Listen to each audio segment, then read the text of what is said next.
CBSE words में आपका स्वागत है। तो इस वीडियो में हम क्लास 10 हिस्ट्री का सेकंड चैप्टर जिसका नाम नेशनलिज्म इन इंडिया है उसका सोर्स बी डिस्कस करेंगे।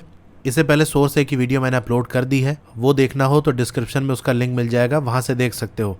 On 6 January 1921 police in United province fired eight peasant near Raebareli. तो 6 जनवरी 1921 को क्या हुआ, यूनाइटेड प्रोविंस यानी पहले जो अभी आपका जो यूपी है, उत्तर प्रदेश है, पहले वो यूनाइटेड प्रोविंसेस हुआ करता था। तो वहाँ पर पुलिस ने क्या किया, जो किसान थे उन पर गोली चला दी। कहाँ पर? रायबरेली के पास एक इलाका था वहाँ पर। Jawaharlal Nehru wanted to go to the place of firing, जहाँ पर गोली चली थी वहाँ पर नेहरू जी जाना चाहते थे, लेकिन पुलिस ने उन्हें रोक दिया। एजिटेटेड एंड एंग्री, एजिटेटेड का मतलब उत्तेजित थे, यानी इतना बड़ा इंसिडेंट हो गया था, गोली चल गई थी, और एंग्री यानी साथ ही साथ गुस्सा भी थे। Nehru address the peasant who gathered around him. अब देखो, अकेले तो आए नहीं थे नेहरू जी, उनके साथ और भी किसान थे, वहाँ के लोकल भी, और इनके साथ भी चल कर आए थे। तो जब वहाँ पर पुलिस ने नहीं जाने दिया तो उन्होंने ये सोचा कि चलो यहाँ पर जो हमारे आसपास किसान इकट्ठा हुए हैं उन्हीं से कुछ बातें करते हैं हम। This is how he later describe the meeting. तो वहाँ पर उन्होंने कुछ बातें की, तो बाद में वो बताते हैं कि वहाँ पर क्या हुआ था, क्या उनकी फीलिंग थी और कैसा एटमॉस्फेयर था वहाँ पर, क्या हुआ, उन सब चीज़ों के बारे में नेहरू जी बता रहे हैं। तो क्या बता रहे हैं? They behave as brave man calm and unruffled in the face of danger.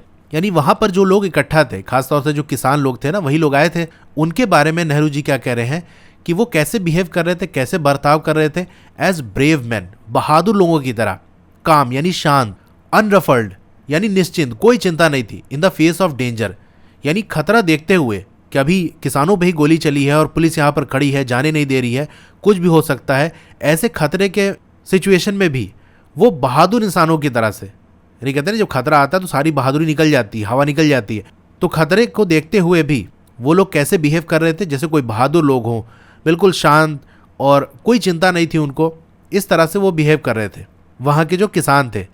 I do not know how they felt, मुझे नहीं मालूम, यानी नेहरू जी कह रहे हैं कि मुझे नहीं मालूम कि वो कैसा फील कर रहे थे, कैसा महसूस कर रहे थे, but I know what my feeling were. वो कैसा फील कर रहे थे मुझे नहीं पता, लेकिन मैं क्या फील कर रहा था ये मैं जानता हूँ। तो नेहरू जी अपनी फीलिंग बता रहे हैं। तो क्या फील कर रहे थे ये? For a moment my blood was up, एक लम्हे के लिए, एक पल के लिए मेरा खून खौल उठा था। Non violence was almost forgotten but for a moment only, यानी मेरा खून एकदम खौल उठा था कि लोगों पर गोली चला दी गई और उसके बाद वहाँ मैं जा रहा हूँ तो मिलने नहीं दिया जा रहा है, वहाँ मुझे जाने नहीं दिया जा रहा है।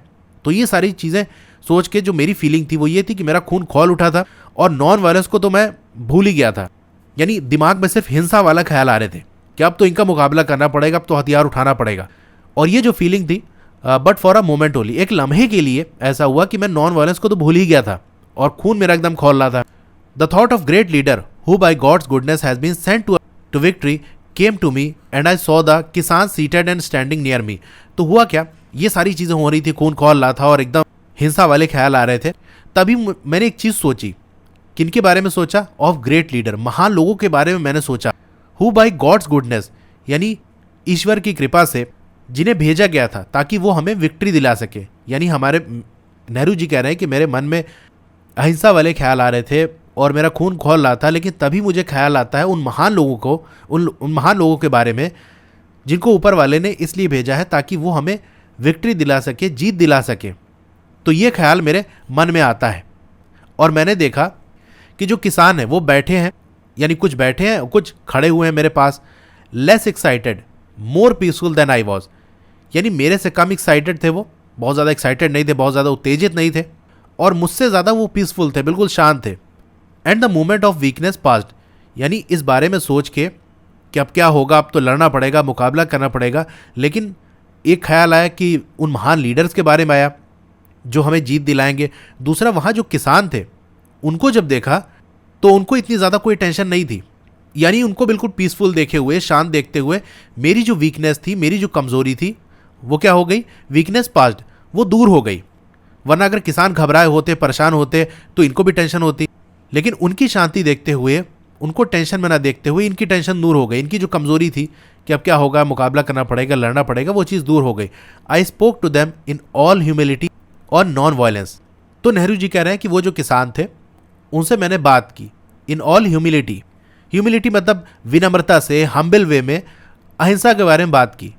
यानी पहले तो ख्याल नॉन वायलेंस का बिल्कुल गायब ही हो गया था, अब तो लड़ना पड़ेगा, मुकाबला करना पड़ेगा, लेकिन किसानों को शांत देखते हुए उनके बिहेवियर को देखते हुए ये बात समझ में आई कि नहीं, हमें वायलेंस नहीं करना चाहिए, नॉन वायलेंस को ही अडॉप्ट करना चाहिए। इसीलिए नॉन वायलेंस से रिलेटेड ही उन्होंने बात की। I needed the lesson more than they. तो नेहरू जी कह रहे हैं कि मुझे ज़्यादा लेसन की ज़रूरत थी, मुझे ज़्यादा सीखने की ज़रूरत थी उन किसानों से ज़्यादा, क्योंकि उन किसानों ने अहिंसा की ताकत को समझ लिया था। उन्होंने मान लिया था कि हमें हिंसा नहीं करनी, हमें लड़ाई झगड़ा नहीं करना।